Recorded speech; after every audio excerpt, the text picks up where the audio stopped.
Thank you. And first of all, many thanks for the organizers of the conference for inviting me to speak here.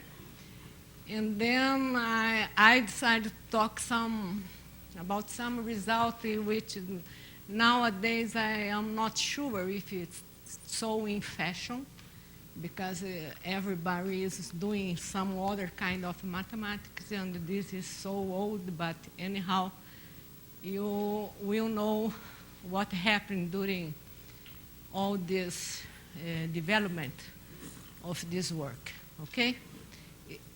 And then what's the setting and the interest is to understand the behavior of attractors of flows.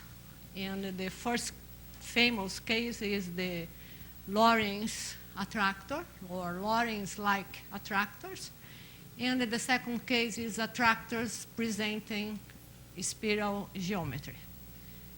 And from the topological point of view, as well from the statistical point of view.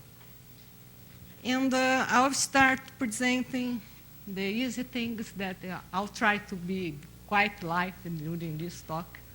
And then I will start with present some example of such attractors. And the first one is the one that I like and love and work all the time, is the Lorenz attractor. And it is, most of you already heard about the Lorenz attractor, and indeed it appears in the 60s, last century.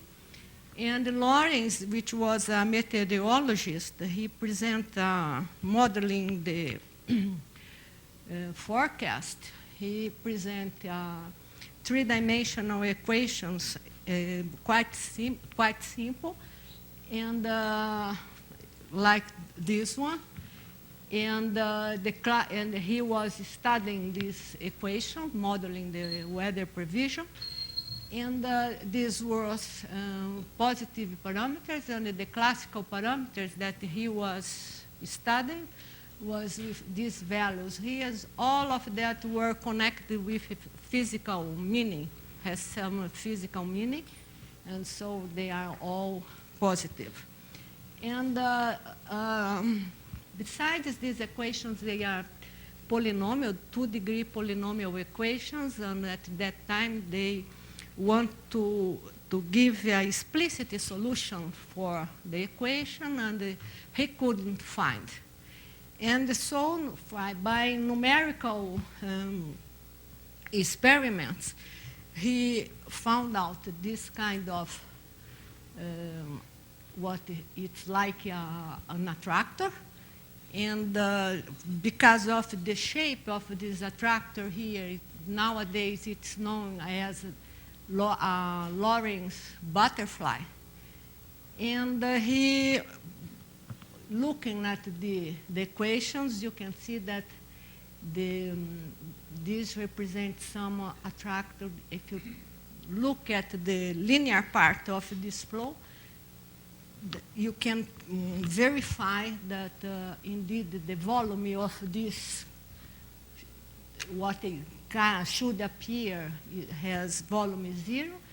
And he also, modifying a little bit the equations, he arrived that this kind of picture was persistent or robust, in the sense that you can perturb it, but even so, for the vector field nearby, it presents the same kind of picture, okay?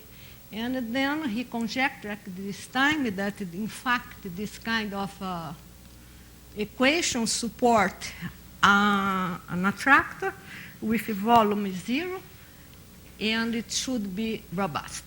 And moreover, it has, the attractor has sensitiveness with respect to initial data.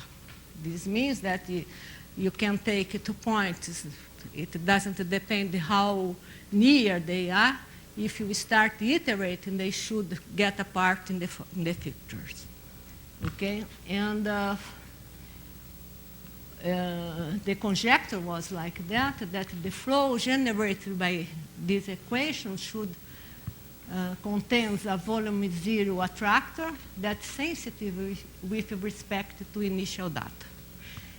And the solution of this conjecture was given by Tucker at the year 2000. And meanwhile, because nobody could indeed prove, you have a big gap from the 60 to the year 2000, you have a big gap, and then it was introduced some geometric models for these equations that could represent all that what Lorenz conjectured. And so it appears the geometric Lorenz flow that was introduced simultaneously by Afimovich, Bikoff, and Shulnikov, and by Guggenheim and Williams in the 70s to model the flow generated by the Lorenz equation. And this consists in doing this kind of picture here and how this is constructed. You take a linear vector field near the orange, and you take the same, this linear vector field has the eigenvalues are satisfies the same relation as the eigenvalues that when you look at the linear part for the Lorenz equation, and then they are real, and you have one which is expanding eigenvalue, have two contracting eigenvalues. One of them is stronger than the other one. And then in this region here, the situation is like you have this cross-section sigma here, and if you iterate by the flow, they come here. And since in this neighborhood the flow is linear, it preserves the foliation by lines here in this cross-section here. And now what they did was just to flow here in such a way that this cusped triangle here comes to the cross-section in this way, and they forced it to preserve the foliation by lines. And you have to do this in such a way that you have to compose with a rotation, translation, to don't have intersections, and to do everything in such a way that this picture here can really be realized, okay? And the main hypothesis, the most important hypothesis that they did in this case was exactly that this foliation here should be preserved. Then you have a stronger contraction on this direction, because you see that this region, this half transversal cross-section here, come to this triangle, and then it goes like here, and then you have a contraction, uniform contraction in the fiber, and in this coordinate.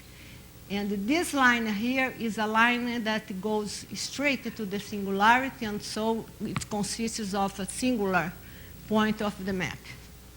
And the main hypothesis for the geometric flow was that exactly this foliation is preserved, and you have indeed a strong contraction along the fibers. And what is the advantage when you have this? The advantage is that you can just look at the quotient map induced by this foliation, and it's easy to see that what the one-dimensional map associated to this foliation, that is just the projection along one of the axes of the cross-section, is like this. This map is one-dimensional. It has the derivative is bigger than one everywhere where it exists, and it's infinite here at this point corresponds to the singularity, and it's not continuous at this point, okay? And once you have this map, then you can study this one-dimensional map. And the main properties of this map is that it is increasing and the derivative is bigger than 1. Once you have this, you prove this is one of the main properties of this one-dimensional map. And then this implies that the maximum invariant set for this map is a transitive attractor for the one-dimensional map. And also you prove that this set is a maximal transitive attractor for the Poincaré map associated to the cross-section.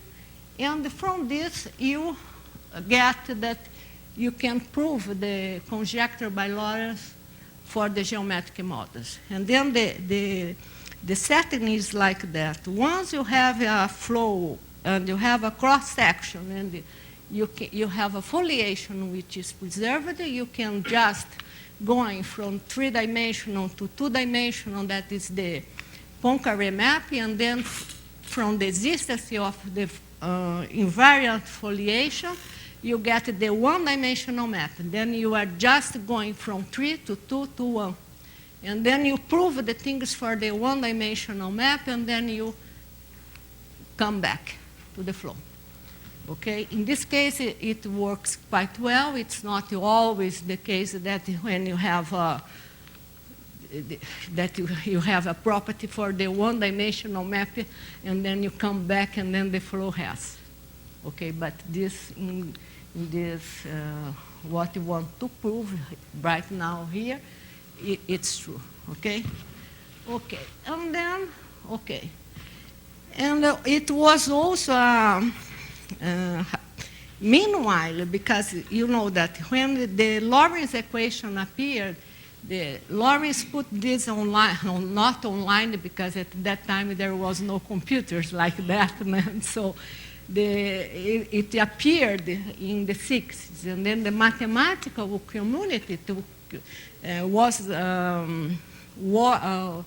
were aware of this in the 70s, and they could not prove the results. And then they were interested in looking for examples and for numerical evidence of this kind of attractor and so on and so forth. And then it appears an example in the 80s by Shimizu Murioka, and that indeed it was, again, one quite simple set of equations, again, of a polynomial, 2-degree polynomial equation, and you have the parameters, and he was trying bifurcating this kind of equations, and then he proved.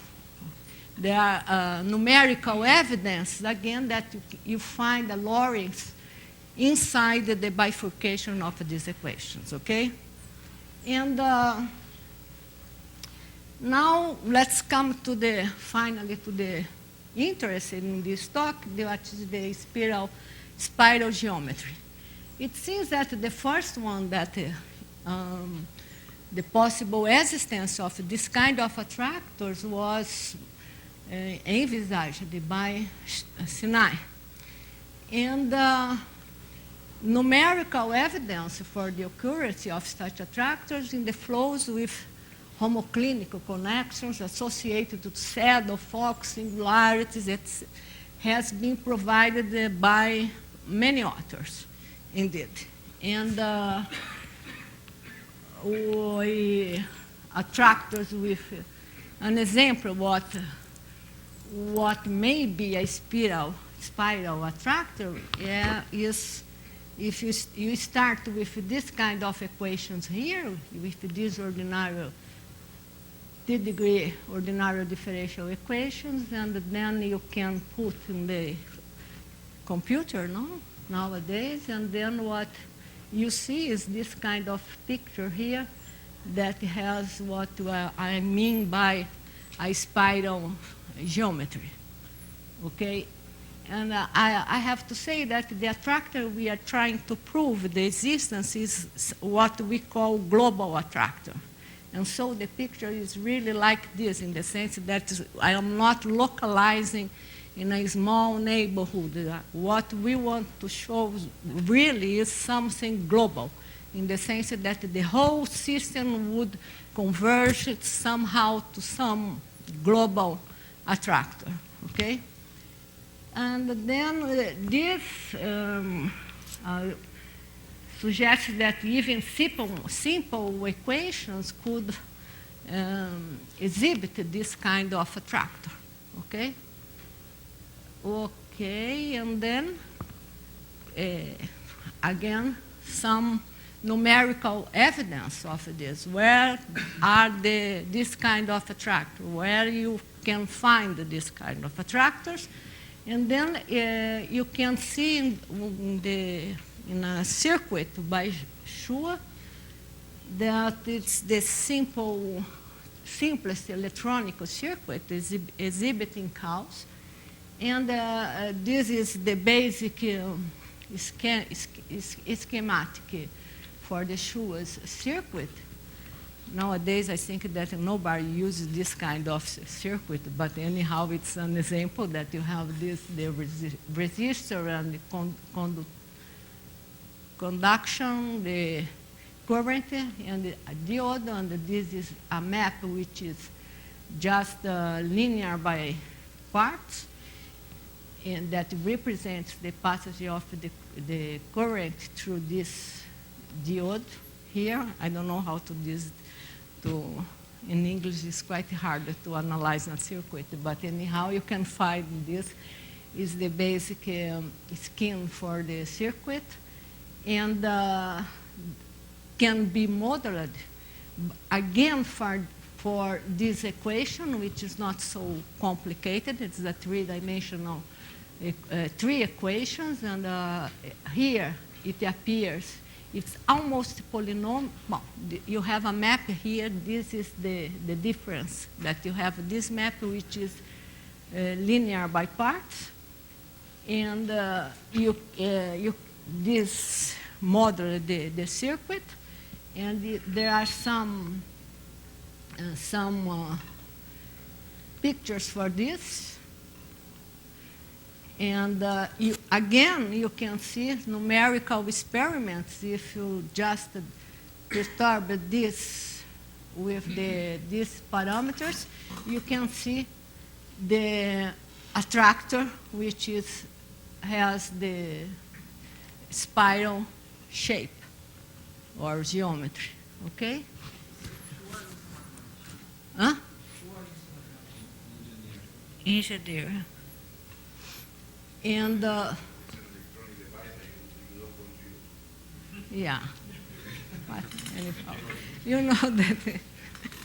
But thanks to the physicists or electronic people, we are sometimes say, you see that the mathematics that we are doing, it's really nice or útil. How you say this? Can be used by real people. I don't know.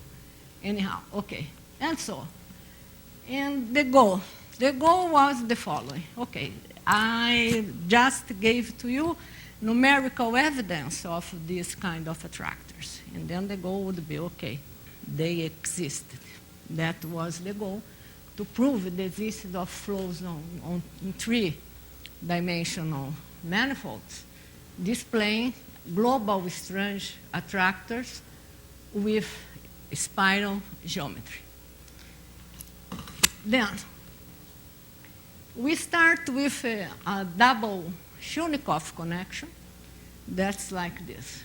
You have this equilibrium or singularity is that it's called saddle fox, in the sense that you have the eigenvalue here is complex, and it's an attractor.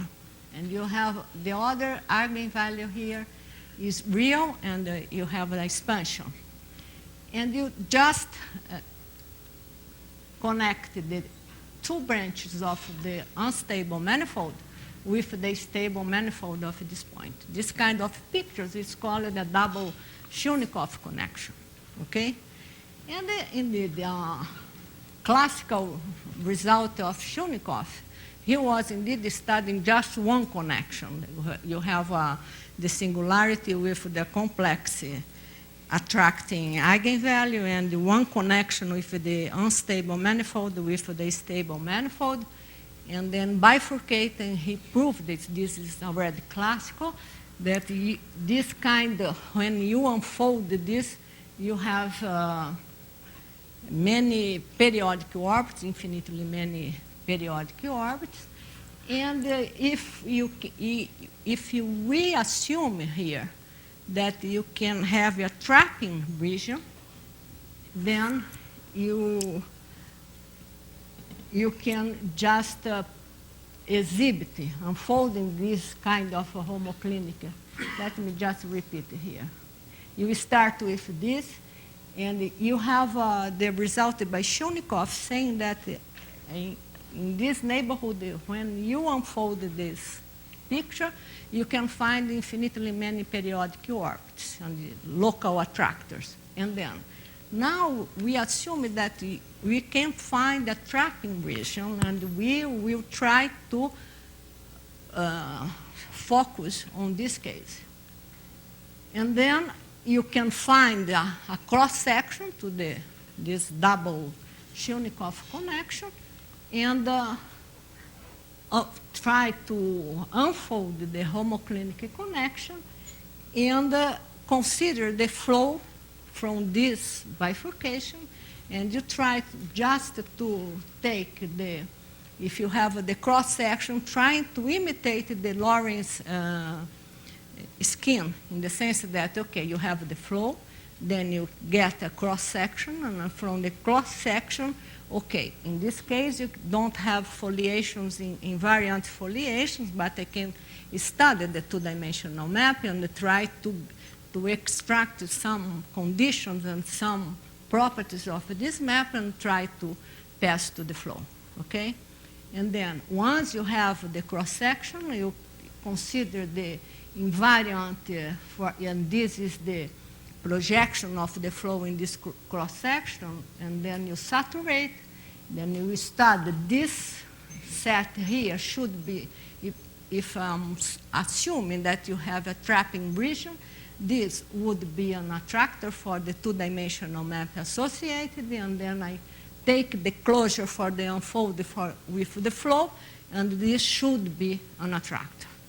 And then the idea is to prove that what I'm just saying, it's true. And somehow we want much more than this.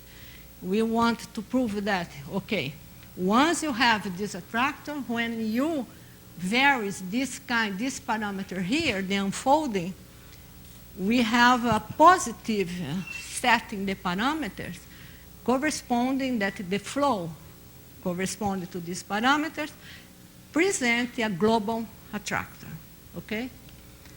Okay, and then the result concerning spiral attractors is this.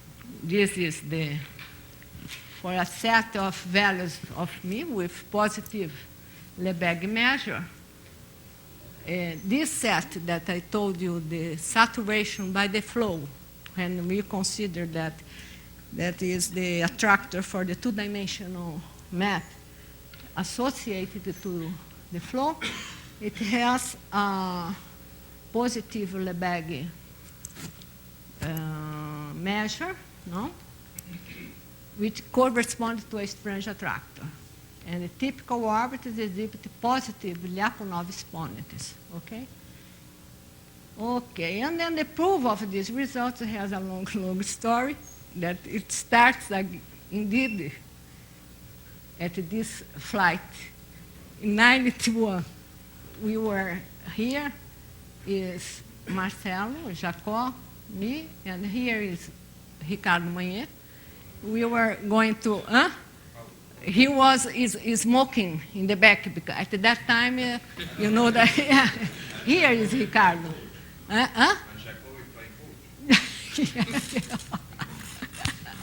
Yeah, in the economic class, is this, you know, long time ago. And we were going to Trieste at that time. Okay, and Jacob was giving a course during that school, and Marcel was assistant of Jacob. And we were all going to Trieste. And then, okay. And the next step for this was this, because Laura was there, and then Marcelo and Gugu were just teaching to Laura how to draw a Chunikov connection. They are in the cafeteria of ICTP, okay? And then, okay. We were there, and you can see that when we start here is Marcelo, Álvaro, it's a personage of the story. Do you recognize this one, Lorenz?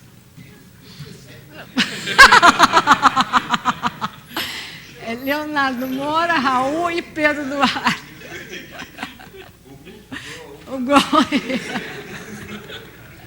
And here in the cafeteria again, and Álvaro, Marcelo, Lorenzo, me, Raul. Esse é o Ricardo, não é? Eu não me lembro desse nome, aquele que era, não, era no, trabalhava em coisas com Michel Herman, como é que era aquele, eu me esqueci, uma hora eu vou lembrar. Bom, mas enfim, this was in Trieste, and it was in this place at this time when Marcelo was talking about the horseshoe map and how to make the bifurcations with the horseshoe map that I got the idea, let's work on this and try to take the double Chunikov, and we start there. Okay. And how the proof goes? Well, first, we have to do 5 main steps. First, we describe our one-dimensional model that is you unfold, that represents the flow somehow, okay? And study this one-dimensional model. And in fact, you know that you have this spiral geometry, and then the one-dimensional map associated has to be a little bit more complicated than the just increasing map, okay? And then we describe a family of two-dimensional maps that sum in the annulus that has related to the one-dimensional map, okay? And then we exhibit a family of vector fields having the annulus as a cross-section, and this map as the corresponding Poincaré return maps. And we prove the result for the two-dimensional family, and finally we try to extend to the flow, okay? And the first step. The first step, this is just the graph of the map that you will see the expression in a moment. Then it's related with the two-dimensional map, and that was the first step, and then what we prove. In this case, we prove by Álvaro, Marcelo, and me, we prove that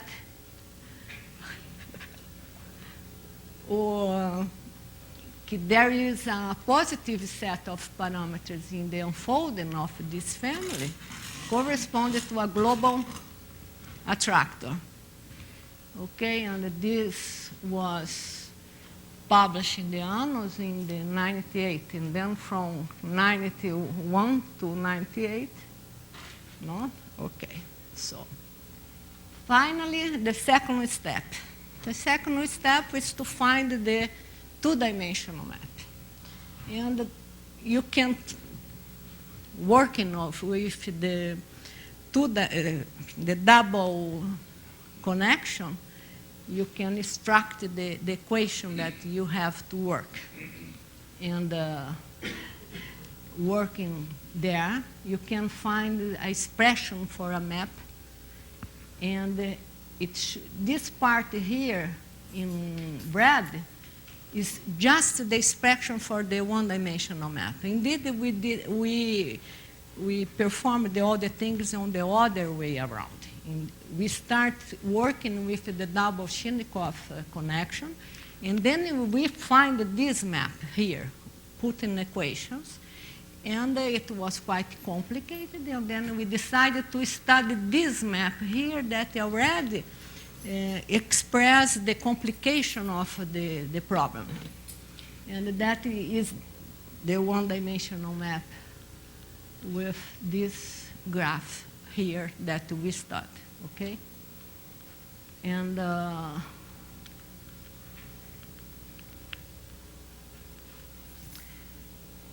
okay. And we start with this map, then we study the one-dimensional model, and finally we start unfolding this just in the way, usual way, that's just putting some parameter just to disconnect the connection, linearly. And, excuse me. Then what you get is, this is the family, the two-dimensional family of maps. That is just that one complicated, and you unfold in this way, okay? Okay.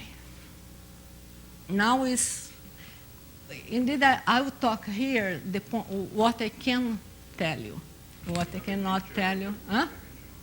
Huh? Do you have a picture of it? Yes, just a minute. Well, okay, and then we try to realize this two-dimensional map as a Poincaré map associated to the flow. Then how you do this?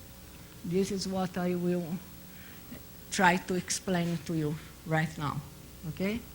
Then you start with this kind of flow. This flow here is like a Lorenz-like flow. You have the singularity, you have the triangle here, but now instead of looking the Lorenz flow, you take a cross-section, the usual Lorenz flow, you take the cross-section as a square. Here you take an annulus and do this kind of picture. What is this? You have the annulus, and then you have this part that comes to this cusp triangle, the other one goes to here, and then you unfold and come back to the annulus. But here, this is a simple picture because we don't, are you seeing this? I'm giving one round in the annulus. But indeed, we have to do this many times because I want some expansion. Always that you want to prove something, what is the idea? Okay, I have expansion far from some small region. And how you get expansion? You have to create the expansion. And then that's the way we create the expansion. You just go around many, many times just to get some expansion that far from this line here, you gain expansion, okay? Then this you can control. Then you start with this, and then what is the description of this flow? I'll just put the properties of this kind of flows. Then it's a flow. You have a hyperbolic singularity, and the eigenvalues initially are real and satisfies the same relation as in the Lorenz normal flow. And there is the annulus there, which is a cross-section to the flow. And this flow,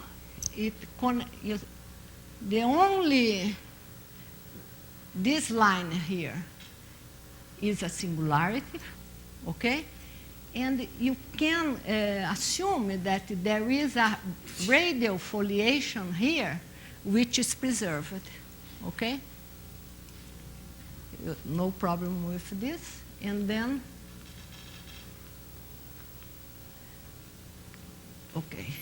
And the singularity has a double homoclinic connection. You know that you just put the triangle, just the cusp at the line that goes directly to the singularity. And you have a first return map associated to this linear flow, not to this flow.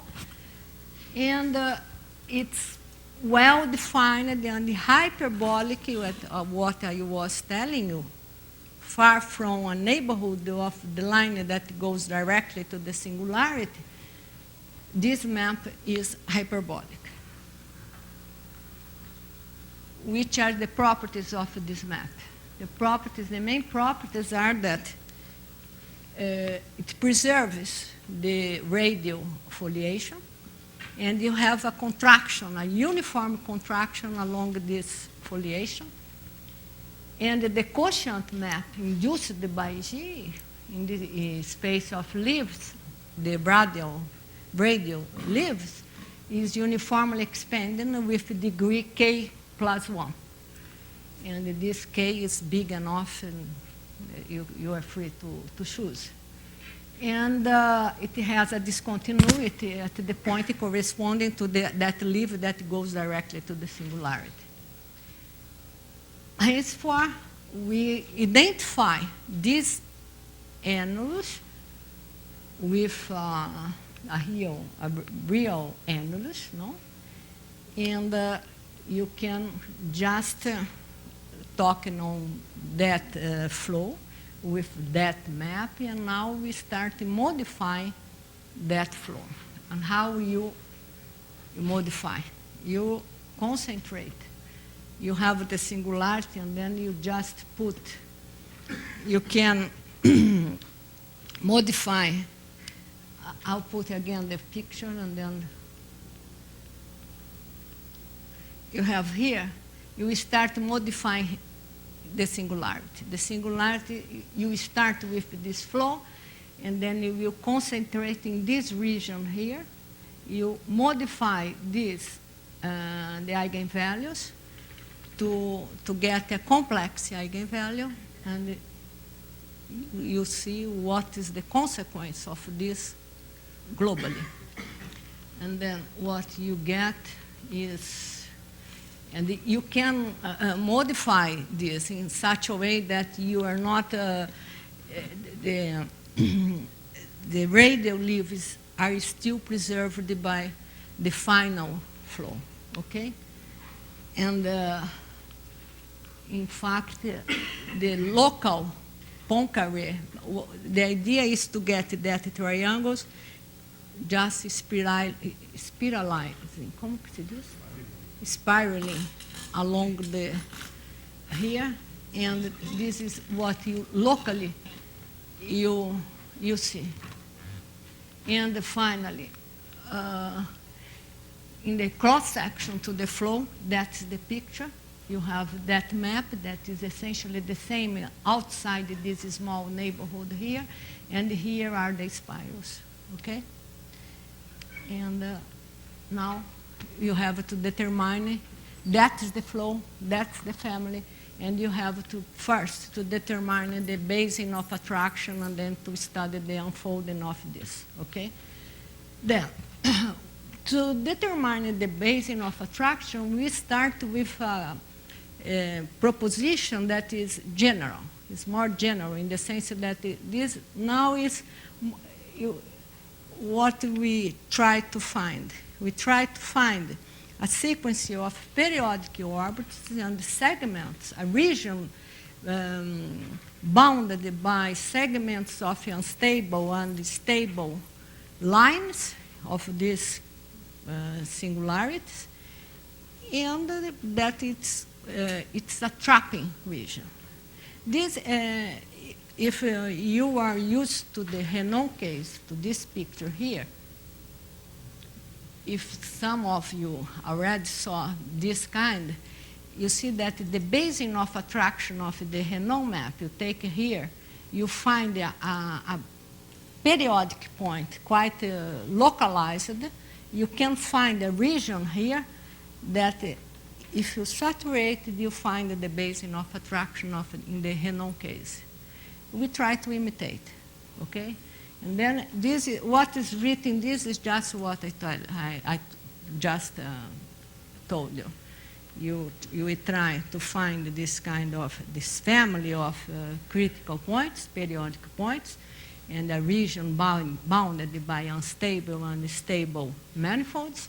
And when you take the saturated of all this, the closure of the unstable manifold is just the saturated of this region here is the closure of the unstable manifold of these critical points. This is the attractor, okay? Okay. And then you prove this is not so, it's not so complicated. And we try, I'll show you. Here is the points that we find. They are just, it's a family that it goes around the annulus, and it's possible to localize this family of points. And this direction corresponds to the unstable manifolds of the points. And the radial here corresponds to the stable neighborhood, manifolds. And this here, I told you that you have degree K, this map in the annulus. Then you have K pre-images, no? And each one here, but anyhow, you can find. And indeed, this is what we can find in the basin of attraction, something like that. I put this picture here because although it's so complicated, sometimes it's easy because you know that here you can find the points that we were trying to do, and then this region here is this one, okay? Then if you saturate this region, you see that indeed the closure of the saturated is just the saturated of this region corresponds to the closure of the unstable manifold of all this family of critical points that we find, okay? Okay, and now you have to prove the result, finally. And how the proof goes. Again, then we already have an attractor. Now we have to prove that in the unfolding I can get a positive setting the parameters corresponding to a global attractor. And then, okay, how we do this? We split the proof in many, many steps. We starting to building hyperbolicity. What is this? I told you that in the neighborhood of this line that goes straight to the singularity, you have the outside this region you have hyperbolicity. Then the problem is near the singularity. Then what? But you have the region, and you know that the points comes often to this dangerous region. Then the first thing is to control that orbits of that map that they stay far from the critical points. You have hyperbolicity.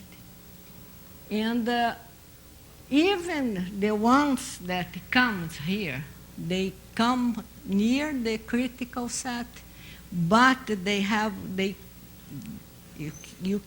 they escape from this region with some initial expansion, okay? And you have to analyze carefully the critical points, return and folder. And you have many steps that and how we are doing this. At this point, it comes Vitor Araújo, and this is, again, we are here, and we are trying to prove the result. And we are quite confident that all that is true, indeed. And the method that we are using, what we follow. We follow the strategy using the Renault case, it's wrongly, developed by Benedict and Carlson, and this is Moraviana. And we also profit from a guideline given by Marcelo and Lusato, that is because the point we are right now is constructing the partition in the parameter space, and unfortunately we cannot just take the partition we use it in the one-dimensional case, then it's much more complicated. And Benedict and Carlson, they did all this kind of problem were analyzed first by Benedict and Carlson in the Renault case. And then Mora and Viana, they improved the result much more in the unfolding of homoclinic connections. And finally, Lusato and Marcelo, Stefano Lusato and Marcelo, they have a paper that with like a guideline. You have to follow all the steps there and to prove in your specific case to get the result. And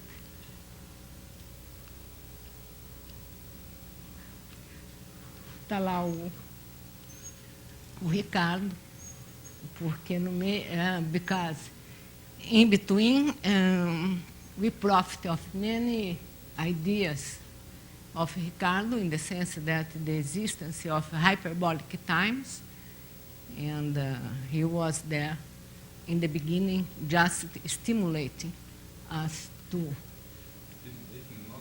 not to do, yes, but you know that sometimes when one provokes, then you run after, and then this is it.